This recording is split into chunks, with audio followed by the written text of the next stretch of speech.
Satena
Just take a moment to feel your body, feel your energy, feel your mind, feel your emotions, feel your breath.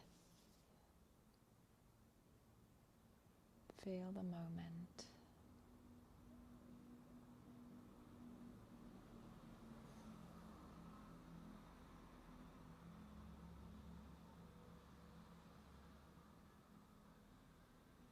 And inhale.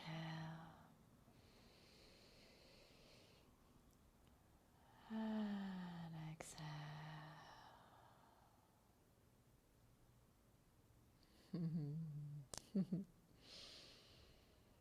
Yeah.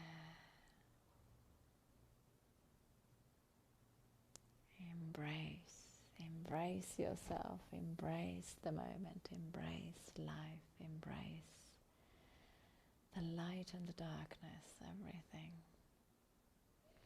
Our essence is love. So it can embrace everything, it can feel everything without getting lost, without getting tamed.